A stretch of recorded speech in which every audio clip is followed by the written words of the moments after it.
Ang umaga po sa inyo lahat mga kapatid, tayo po ay magpapatuloy sa ating pag-aaral sa paksa ng ang katuruan ng Biblia o Bible Doctrines. Nasa pangatlong bahagi po tayo ng ating pag-aaral ngayon at tatalakayin po natin ang paksang ang pitong katangian ng Biblia. Ang pitong katangian ng Biblia. Marami pong aklat na nasulat sa mundo, subalit wala pong anumang uri ng aklat na mayroong taglay na katangian na lalapit o tatapat sa katangian ng Biblia. Sapagkat ang katangian po ng Biblia ay isang aklat na naisa lamang dito po sa ating daigdig. Bilang pambungad po natin, ang unang punto po natin ang pagkakaayos ng Biblia, ang kamanghamanghang pagkakaayos ng mga aklat ng Biblia. Ang matandang tipan po mga kapatid ay nasulat 1,500 taon bago po isilang ang ating Panginoon Jesus. At ang pagkakasulat po nito ay kamangha-mangha.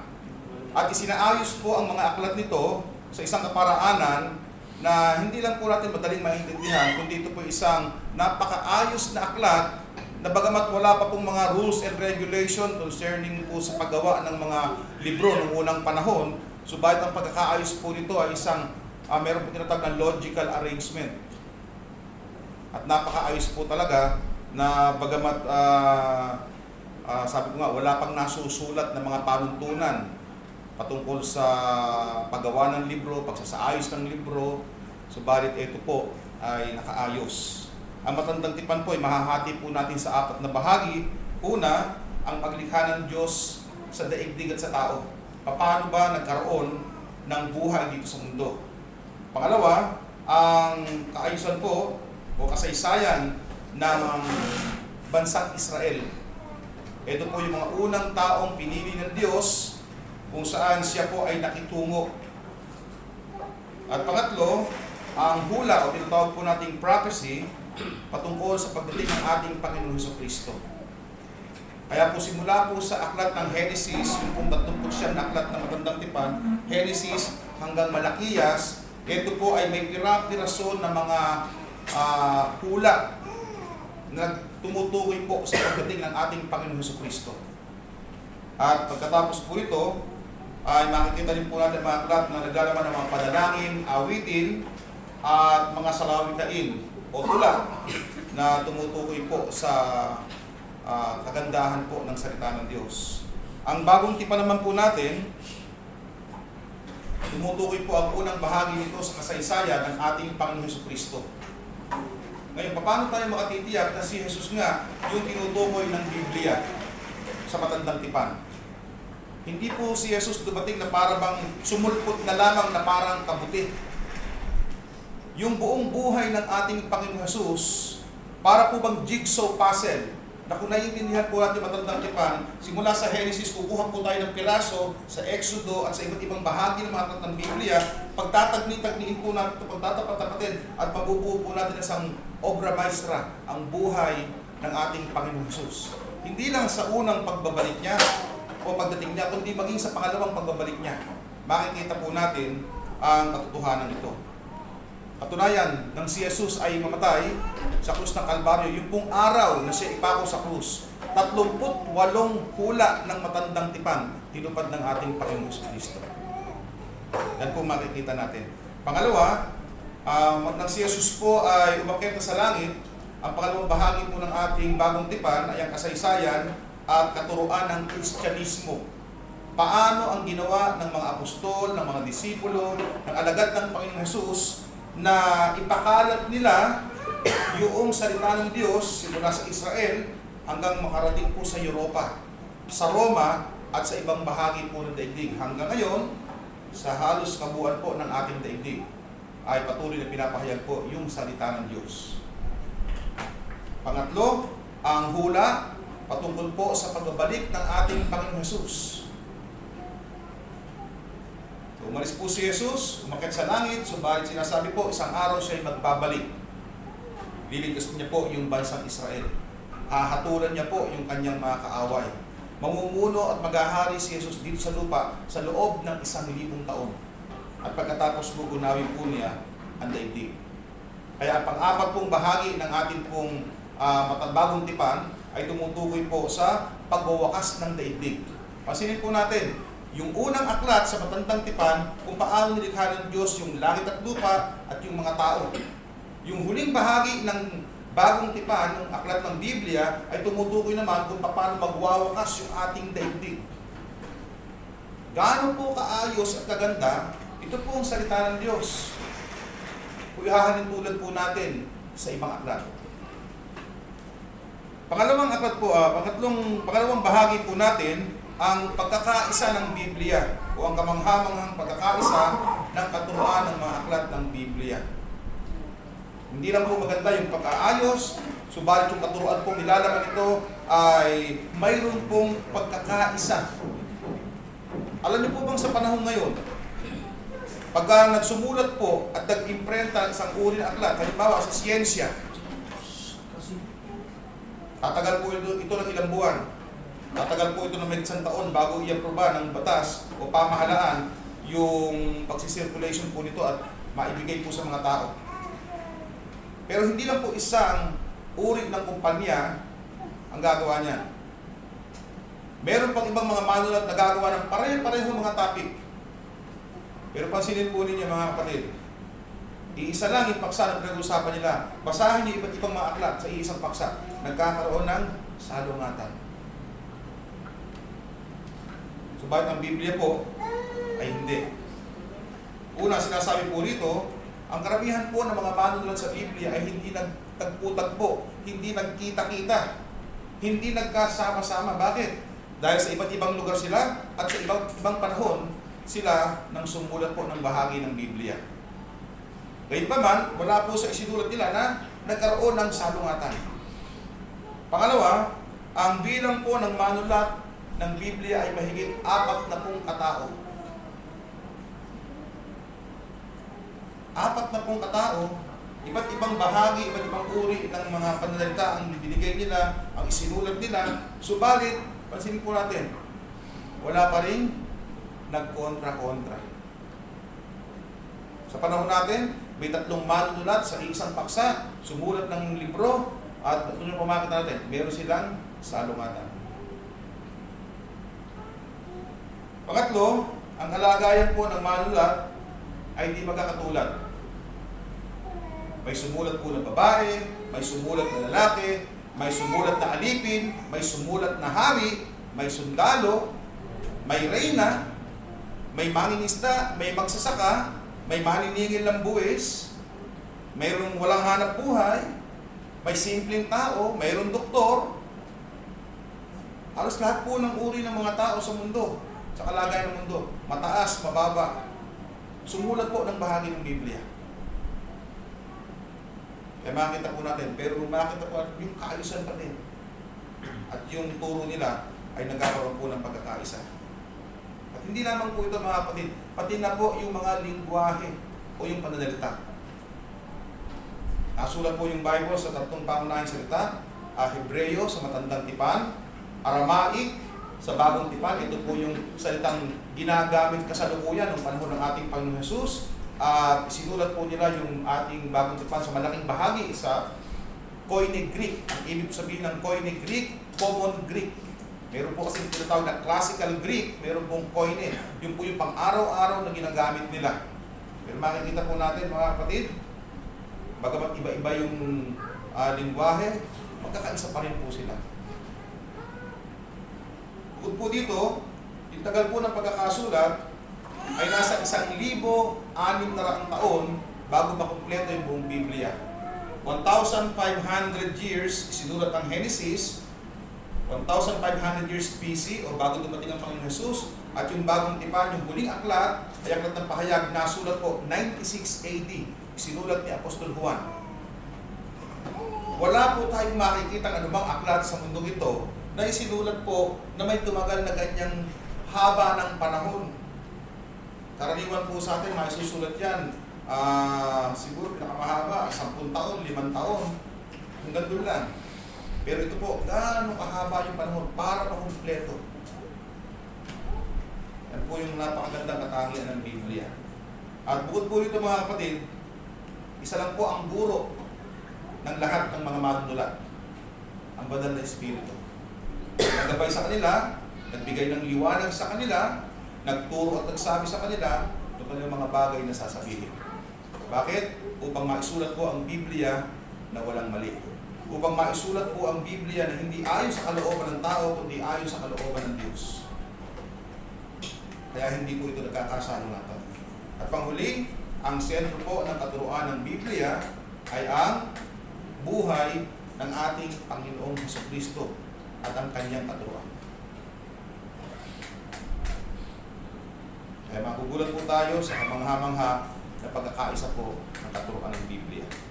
Pangatlong punto po natin, mga kapatid, ang panahon ng Biblia o ang kamangha-manghang panahon ng pagkakasulat ng Biblia. Bagamat nabanggit ko na po yung iba, ulitin ko po sa inyo, yung Genesis ay naisulat po 1,500 years BC o bago dumating si Jesus. Yung kahuli-hulihang aklat ng Matandang Tipan, aklat po ng Malakias, ay naisulat 400 taon bago isilang si Jesus. At doon po sa loob ng 400 taon na yon, hanggang si Jesus ay isilang, wala pong propeta na dumating. Wala pong bahagi ng Biblia na naisulat. Ito po yung tinatawag na 400 silent years. At binasa po ang katahimikan ito ng Panginoon, ng si Jesus ay dumating dito po sa atin pong daigdig. Ang unang bahagi po ng Bagong Tipan naman ay nasulat 45 AD. 45 taong matapos si Jesus ay isilang. At pagkatapos po nito, ang huling bahagi, ang aklat ni Apostol Pablo o ni Apostol Juan, ang aklat ng pahayag, na isulat po ng 96 AD. Ang Biblia po ang pinakamatandang aklat sa kasaysayan ng daigdig na hanggang sa ngayong kapanahunan ay binabasa po ng pinakamaraming tao sa daigdig po at sa ating pong kasaysayan. Ito po ang kamangha-mangha po nating Biblia. Pang-apat, ang pagbili ng Biblia o ang kamangha-manghang pagbebenta ng Biblia. Ano pong masasabi natin dito? Alam niyo po ba na yung Bible po natin ay naisulat na po sa 349 na lingwahe. Yung pangunahing lingwaheng ginagamit sa daigdig. Wala pong ibang uri na aklat na isinalin sa pinakamaraming uri ng saling ng salita maliban po sa Bible. Kahit ano pong religious book, kahit ano pong religious belief, meron sa mundo ito, wala na pong aabot at lalapit sa katuruan ng Biblia na nasulat sa ganito karami. 349 na pangunahing salita sa mundo. So bahit sa ayon po sa Guinness Book of World Record, natala po nila na simula po noong 1815 hanggang 1975 ay mayroon pong na-imprenta na Biblia na nasa humigit kumulang sa 2.5 billion na kopya. Mga kapatid, hanggang 1975 lang po ito. Mas mabilis po ang imprenta pagkatapos ng panahon ito kasi moderno na panahon natin. Uso na yung digital. Hindi na yung manual. At hindi lamang po ito, mga kapatid, ang tao po natin kasalukuyan sa mundo ngayon ay 9.5 billion sa buong daigdig. Bukod po dito, sinasabi na sa Amerika lamang, taon-taon ay meron pong 25 milyon na naibebentang Biblia. 2.5 million approximate po yan, taon-taon, sa bansang Amerika lang. Bukod pa po sa ibang bansa. At sinasabi po na ang naibentang Biblia sa kasaysayan ay nasa 6 na bilyon, 1 milyon at 500 piraso yung naibenta na sa kasaysayan po natin. Gaano po kadami ito? Halos papantay na po sa bilang ng ating populasyon ngayon. At higit sa lahat, yung pong kauna-unahang pag-iimprenta, yung tinatawag kong movable typesetting, ang naka-invento po ay si Johann Gutenberg, isa pong Kristiyano. At dahil bago pa lamang po iniimprenta yung Biblia ng panahon ito, alam niyo po ba, nakapag-imprenta siya ng Bible, 180 Bibles sa loob ng 3 taon. 3 taon po yan, mga kapatid. Ngayon, meron pa pong nabibili. Kung gusto niyo bumili, meron pong pinagbibili sa New York. May 3 pa po silang available na kopya ngayon. Pwede nyo i-order sa internet, $1.2 million ang isa. Kung gusto nyo bumili. So ito po yung kamangha-mangha po nating Bible. Panglima, ang pagbasa ng Biblia o ang kamangha-manghang pagbasa ng Biblia sa kasaysayan ng ating pong daigdig. So kung makikita po natin, ang Biblia po ay sa aklat na hindi dinisenyo ng Diyos para sa isang uri ng tao. Kundi yung Biblia po ay dinisenyo ng Diyos na maaaring basahin ng mga bata, mga kabataan, mga katandaan. Pwedeng basahin ng kababaihan, kalalakihan. Pwede pong basahin ng mahihirap at mayayaman. Pwede pong basahin ng mga tao nasa probinsya o kaya nandun sa lalawigan. Pwede pong basahin ng mga taong naroon po sa kapatagan at nasa kabundukan. Pwede rin pong basahin ng mga tao sa iba't ibang nasyon. Bakit? Dahil yung mensahe po ng Biblia ay tumutugma o umaangkop sa anumang uri ng kultura ng ating daigdig. Dahil ang Biblia po, ang mensahe ng Biblia nangungusap po dun sa ating kaisipan, sa ating puso, sa ating kaluluwa. Kung paano tayo makikitungo sa ating sarili, sa ating kapwa, at sa Diyos. Yun po yung mensahe ng Biblia. Magbasa po kayo ng mga ibang libro na hindi po gawa sa ibang bansa. Gawa sa Saudi. Gawa dito sa Laos. Kung mayroong mga English translation, basahin ninyo. Maguguluhan tayo. Hindi natin matatanggap. Bakit? Kasi ito tumutukoy lamang sa partikular na kultura. Subalit yung Biblia tumutukoy sa kalagayan ng ating kaluluwa. Hindi po sa kultura.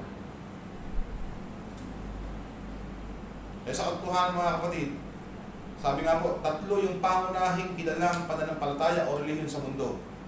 Budismo, Islam, Kristyanismo. Pero pinakamalawak po ang impluwensya ng Kristyanismo ayon po sa turo ng Biblia. Pang-anim,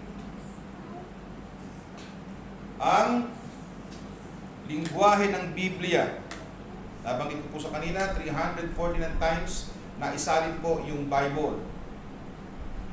Subalit sinasabi po sa hanggang kasalukuyang panahon, patuloy pa rin po na sinasali ng iba't ibang misyonaryo sa iba't ibang bayan, sa iba't ibang lugar, yung Biblia. At ngayon po ay nasa 1,300 uri ng salita o lingwahe. Sinasalin pa rin yung Bible. Yung pong bagong tipan po natin ay naisali na sa 1,185 lingwahe. Nagtataka ba kayo? Yung ating Bible, sa Filipino language, yung ating ang Biblia, at yung ang Tagalog Popular Version, Tagalog na Bible. Bukod po dito, meron po tayong Bible na Cebuano, meron tayong Bible na Ilocano, meron tayong Bible na Bicolano. Marami pa. Sa local dialects lang natin. Ilan ang dialects ng Pilipinas? 83 local dialects. Puro mga Pinoy pa lang yun. Gaano karaming beses na naisalin yung Bible? Dahil lang sa kagustuhan ng mga tao nakakilala sa Panginoon na maabot ang iba't ibang uri ng mga taong ito na yun lang yung lingwaheng alam nila para maipakilala si Jesus. Para isalin mo yung Biblia, gaano katagal mo kukonsumuhin yung panahon mo. Taon ang bibilangin para maisalin yung buong Biblia. 82 hanggang 85 hours para basahin mo yung Biblia. Ang tanong, kung isusulat mo yung Biblia, gaano katagal?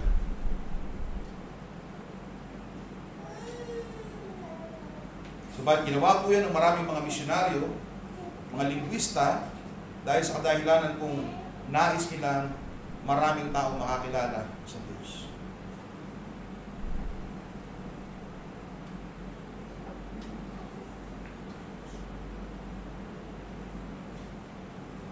Pangpito, ang pananatili ng Biblia.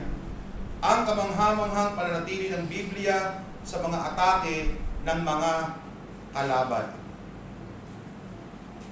Taon pong 300 taon, matapos isilang si Jesus, isa pong emperador ng Roma, ang pangalan po ay si Diocletian, ay nagutos na lahat ng naisulat na Biblia, at nung panahon po na yun, pagka isinulat yung Biblia, kinakamay. Sinusulat isa-isa. At sa pagsulat po nila, ito po'y may panalangin pa. May mga orasyon pang ginagawa sila. Pinagutos po ni Diocletian na sunugin lahat ng Biblia kasama yung mga Kristiyanong mahuhuli na may hawak o nagtago nito o sumulat nito. Noong palang unang panahon. Pagkatapos po sa Russia, si Joseph Stalin, isa po sa founder ng communism, ay nagutos din po na lahat ng Biblia sa Russia susunugin, uubusin. Hindi po siya nagtagumpay. Sa halip, mas dumami yung Bible sa Russia at sa lingwahe ng Russia. Sumunod, meron po na tinatawag ng humanist o humanista. Ang pangalan po ay si Voltaire. Isa pong tao na ateista na hindi naniniwala sa Diyos, na sobra ang galit sa mga Kristiyano, sobra ang galit sa Biblia. Pinakamahirap mo ito, hindi ka naniniwala sa Diyos pero galit na galit sa Diyos. Pinaniniwala mo isang bagay na hindi mo naman na kinagagalitan mo yung isang bagay na hindi mo naman pinaniniwalaan. Inaaway mo isang bagay na hindi mo naman talaga, hindi nag-i-exist. Nakakatawa, di ba? Pero ano yung sabi niya? Sabi niya, 100 years from now, Christianity will be erased from the face of the world. Si Voltaire po, ay meron po siyang printing press. Ginamit po ito para lang sumulat at maglimbag ng maraming aklat at babasahin laban sa Kristyanismo at laban sa katuruan ng Biblia. Isang araw namatay si Voltaire.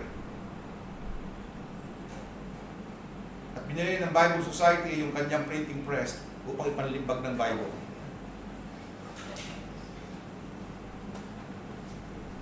"100 years after his death, nadoble ang pag-imprenta ng Biblia. Dumami lalo ang mga Kristiyano.